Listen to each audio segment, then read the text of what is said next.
신명기 1장 19절부터의 말씀입니다. 우리 하나님 여호와께서 우리에게 명하신 대로 우리가 호렙산에서 발행하여 너희의 본 바 크고 두려운 광야를 지나 아모리 족속의 산지 길로 가데스 바네아에 이른 때 내가 너에게 이르기를 우리 하나님 여호와께서 우리에게 주신 아모리 족속의 산지에 너희가 일어났나니 너희 하나님 여호와께서 이 땅을 너희 앞에 두셨은즉 너희 열조의 하나님 여호와께서 너희에게 이르신 대로 올라가서 얻으라. 두려워 말라. 주저하지 말라 한즉 너희가 다 내 앞으로 나와 말하기를 우리가 사람을 우리 앞서 보내어 우리를 위하여 그 땅을 정탐하고 어느 길로 올라가야 할 것과 어느 성읍으로 들어가야 할 것을 우리에게 회복해 하자 하기에 내가 그 말을 선히 여겨 너희 중에서 매 지파 한 사람씩 12를 택하매 그들이 앞으로 가서 산지에 올라 에스골 골짜기에 이르러 그곳을 정탐하고 그 땅의 과실을 손에 가지고 우리에게로 돌아와서 우리에게 회보하여 이르되 우리의 하나님 여호와께서 우리에게 주시는 땅이 좋더라 하였느니라. 그러나 너희가 올라가기를 즐겨 아니하고 너희 하나님 여호와의 명을 거역하여 장막 중에 원망하여 이르기를 여호와께서 우리를 미워하시는 고로 아모리 족속의 손에 붙여 멸하시려고 우리를 애굽 땅에서 인도하여 내셨도다. 우리가 어디로 갈고 우리의 형제들이 우리로 낙심케 하여 말하기를 그 백성은 우리보다 장대하며 그 성읍은 크고 성곽은 하늘에 닿았으며 우리가 또 거기서 아낙 자손을 보았노라 하는도다 하기로 내가 너에게 말하기를 그들을 무서워 말라 두려워 말라. 너희 앞서 행하시는 너희 하나님 여호와께서 애굽에서 너희를 위하여 너희 목전에서 모든 일을 행하신 것 같이 이제도 너희를 위하여 싸우실 것이며 광야에서도 너희가 당하였거니와 사람이 자기 아들을 아는같이 너희 하나님 여호와께서 너희의 행로 중에 너희를 아느사 이곳까지 이르게 하셨느니라 하나 이 일에 너희가 너희 하나님 여호와를 믿지 아니하였도다. 그는 너희 앞서 행하시며 장막 칠 곳을 찾으시고 밤에는 불로 낮에는 구름으로 너희의 행할 길을 지시하신 자니라. 아멘. 이제 이번 주부터는 신명기를 저희가 살핍니다. 신명기는 새 신자, 새로운 명령, 새로운 율법을 주실 것이 아니라 사실은 듀로노미에서 카피입니다. 1세대에 주신 그 율법이 이제 다음 세대, 지금 40년이 지난 후에 그 새로운 제너레이션에게 지금 모세가 율법을 리마인드 시켜주는 겁니다. 그래서 이 카피라는 뜻이 더 정확합니다. 그리고 신명기는 이 쉐마이라는 너희는 들으라라는 그 단어, 쉐마이 들으라 순종하라는 뜻까지 포함한 그것을 주제로 하고 있습니다. 그러니까 이 백성들이 1세대는 하나님의 명을 거역했지만 이제 그 다음 세대들이 이제 하나님이 약속하신 땅을 너희 선조들이 잘못한 것을 이제는 우를 범하지 말라는 그 의미로 지금 율법을 다시 리마인드 해줍니다. 근데 신명기는 사실은 쭉 리뷰를 해줍니다. 너희들이 하나님께서 선택하셨고 그 선택한 그 하나님의 백성들이 해야 될 책임이 있는 것을 알려주고 있습니다. 근데 그 책임을 제대로 하지 않고 하나님의 약속의 말씀, 그 언약의 말씀을 벗어날 때에는 하나님의 징계가 있을 거라는 것을 말씀하십니다. 근데 그 징계가 영원하지가 않고 회개하고 돌아오게 되면 회복시켜준다는 그 맥락으로 계속해서 이 언약의 율법의 말씀을 알려주시고 하나님의 약속의 말씀을 리마인드 시켜주십니다. 그래서 오늘 말씀을 보면 이 모세가 2세대에게, 세컨 제너레이션에게 지금 너희 열조가 너희들이 보는 이 땅 앞에서 이런 일을 행했느니라 하고 지금 리마인드를 시켜줍니다. 우리가 너무나 잘 아는 말씀입니다.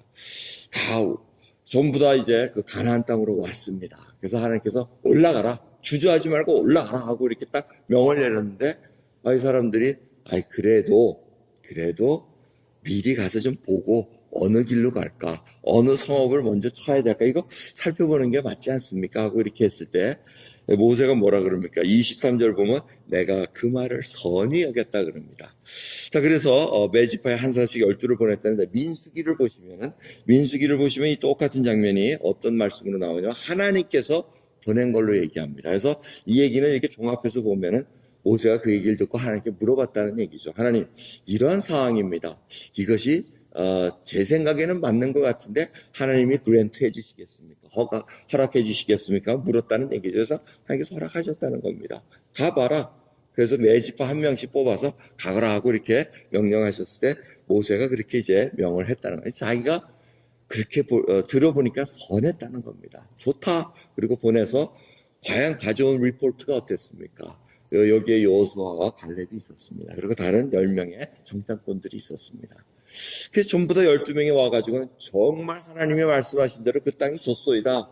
정말 에스골이라는 것이 이 포도송이 그런 뜻을 갖고 있습니다. 그러니까 송이 골짜기인데 그 아주 그냥 큰 포도송이를 들고 와가지고 이만큼 풍성한 열매들이 있습니다. 정말 하나님의 말씀이 맞습니다 하고 자 올라갑시다 하고 쳐들어갑시다 하고 이렇게 하면 얼마나 좋았겠습니까? 근데 10명이 아닙니다. 우리는 갈 수가 없습니다. 그쪽은 사람들도 등치가 크고 우리가 보니까 뭐라 그럽니까? 메뚜기 같소이다 하고 메뚜기 멘탈리티가 나옵니다. 그리고 그 성곽은 너무 높아가지고 우리가 부실 수도 없습니다. 이제 그 얘기를 쭉 합니다. 그러면서 이들이 원망했다는 거예요. 원망. 27절을 보면 원망했다는 게 murmuring, 불평했다는 얘기입니다. 꾸시렁꾸시렁 대면서 하나님 우리를 미워하셔가지고 우리를 이 땅에 보내시고 저 사람들 앞에 우리를 다 죽이게 해놨고 뭐 이런 불평들 이런 것들을 하니까 지금 하나님께서 명령을 내리셔가지고 올라가라. 믿음 가지고 올라가야 되는데 그것이 없어졌다. 믿음이 없었다는 그 얘기를 제가 강조하고 있습니다. 그래서 이 모세가 너희들 세컨 제너레이션은 그 우를 범하지 말고 당당히 나가야 된다 하고 이제 그 얘기를 하고 계십니다. 또 오늘 본 말씀을 보면 가장 멋있는 말씀이 뭡니까? 저는 33절입니다. 그는 너희 앞서 행하시며 이게 전부 다 하나님이 행하셨다는 것을 강조하고 있어요. 근데 그것도 앞서 행하셔가지고 장막을 어디로 칠지 불기둥을 어디다 이렇게 하시고 낮에는 구름으로 우리를 보여주시고 이 모든 것을 다 하시고 앞서 행하셨다는 것. 여러분 이 말씀에 우리가 오늘 한번 깊이 생각하시면서 은혜 받는 시간 되길 바랍니다. 지금 하나님께서 이 어려운 상황에 앞서 행하고 계십니다. 그렇기 때문에 우리 어디로 가야 될 걸 하나님께서 아시고 우리들로 하여금 이끌어가고 계십니다. 이 역병의 시간도 분명히 지나가게 되어 있습니다. 근데 이것을 무슨 발걸음으로 가느냐? 질질 끌어가면서 원망하면서 하나님 믿었더니 뭐 보호해주긴 뭘 보호해줘? 이런 얘기하는 거 아니라는 겁니다. 하나님께서 앞서 행하시면서 우리에게 믿음 주시고 지금 이 때가 어떤 때입니까? 악한 때입니다. 악한 자들이 그냥 죄악이 풍성하면서 지금 어떻게 보면 하나님의 지금 우리에게 주시는 사인입니다. 죄악이 지금 관영치 않아서 지금 하나님께서 마지막 때 이런 재난을 완전히 왕성하게 움직이질 않으시는 것 뿐이지 우리들에게 알려주십니다. 너희들이 죄악을 봐라. 믿는 자들이 먼저 회복하고 회개하고 하나님 앞에 들어서야 된다는 그 시간이 있는 것을 우리가 잊지 말아야 됩니다. 그럼 우리는 믿음이 있어야 됩니다. 그리고 하나님께서 원하시는 것은 부어주셨을 때 자발적으로 움직이기 원하십니다. 참 이게 올라가라 취하라 하는데 이들이 꾀를 냅니다. 꾀가 아니고 지혜롭게 한다고는 했지만은 사실은 그 마음속에 하나님의 음성 하나님의 명령을 fully accept 안 했다는 얘기입니다. 하나님께서 올라가라 취해라 했으면 올라가서 믿음 가지고 취하면 되는데 좀 조사를 해봐야 되지 않겠습니까? 생각을 좀 해봐야 되지 않겠습니까? 뭐 이런 얘기가 많습니다. 이런 저희들이 참 이 어려운 시간에 정말 하나님 앞에 지혜를 강구해야 됩니다. 그리고 생각해봐야 될 것은 이 시간을 통해서 정말 우리가 어떤 믿음의 생활을 해야 되는가 생각해봐야 됩니다. 지금 미국 이 팔러시를 한번 가만히 살펴보십시오. 지금 역병을 막기 위해서 전염되는 것을 막기 위해서 전부 다 뭐 다 클로즈 시키지 않습니까? 스몰 비즈니스부터 뭐 거버먼트 셧다운까지 뭐 생각하면서 막 이런 일들이 막 일어납니다. 그러고 보니까 어떻게 됩니까? 경제 동력이 그냥 꺼져버립니다. 엔진이 꺼져버립니다. 그러니까 경제가 문제가 되니까 이거 큰일 났다 이겁니다. 지금 사람이 별로 안 죽는 것 같은데 경제가 지금 다 죽어가니까 이걸 경제로 움직여야 되지 않느냐. 이 셧다운 되면은 모든 것이 다 체인 이펙트로 다 연결돼가지고 무너지는 것을 우리가 보게 됩니다. 이 영적으로도 마찬가지입니다. 영적으로 여러분 모든 것을 다 스탑시켜 보십시오. 기도도 그냥 모임도 안 갖고 예배도 그냥 안 드리고 다 스탑시키자고 생각해 보십시오. 결국은 영적으로 고사됩니다. 그러기 때문에 이 어려운 상황이지만 이 새벽 기도 문을 연 것도 기도할 자는 자발적으로 오면 됩니다. 믿음 가지고 오면 됩니다. 아까도 말씀드렸지만 이 교회 본당만큼 이렇게 넓은데 지금 며칠간 뭐 1주, 2주 거의 사용하지 않고 있기 때문에 바이러스, 균이 있더라도 다 죽고 청정구역입니다. 이곳이 바로 청정구역이기 때문에 안심하고 기도하셔야 됩니다. 근데 이것이 자발적이라는 것입니다. 믿음 가지고 하나님 앞에 기도 드리시면서 정말 동력이 꺼지지 말라고, 믿음의 움직임이 꺼지지 말라고 우리가 지금 간간히 버티고 있는 겁니다. 예배도 간간히 버티고 있는 겁니다. 여러분, 그러면서 우리가 생각해야 됩니다. 야, 정말 자유롭게 바이러스 걱정하지 않고 균 전파될 걱정 안 하고 모여서 하나님께 기도드리는 게 그 얼마나 아름다운가, 그 얼마나 정말 하나님께서 원하시는 그런 시간이었던가.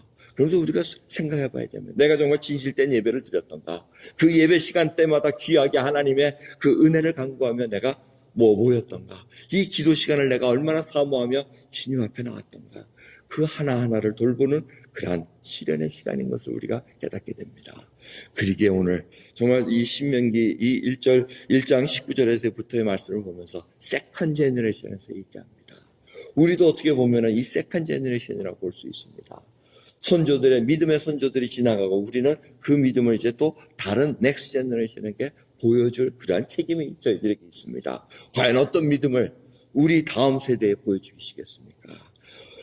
지도자들이 어떠한 모습으로 하나님의 그 백성들이 이렇게 했기에 우리가 실패했다, 아니면 이렇게 성공했다, 어떠한 모습으로 우리에게 프리젠트 될 수 있는지 다시 한번 곰곰이 생각하시면서 오늘 믿음의 결단이 바로 다음 세대에 이어진다는 것을 잊지 마시면서 승리하는 저와 여러분 되기를 간절히 예수 그리스도의 축원합니다. 기도하겠습니다. 하나님 감사합니다. 오늘도 이 귀한 새벽 하나님 앞에 아버지 기도해야 되겠기에 아버지 이곳에 나오며 주님 앞에 은혜를 간구합니다.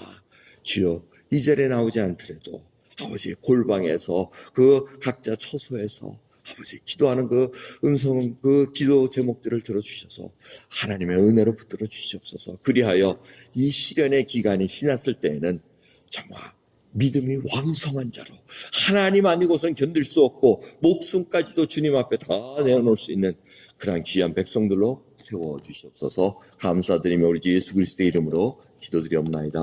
아멘.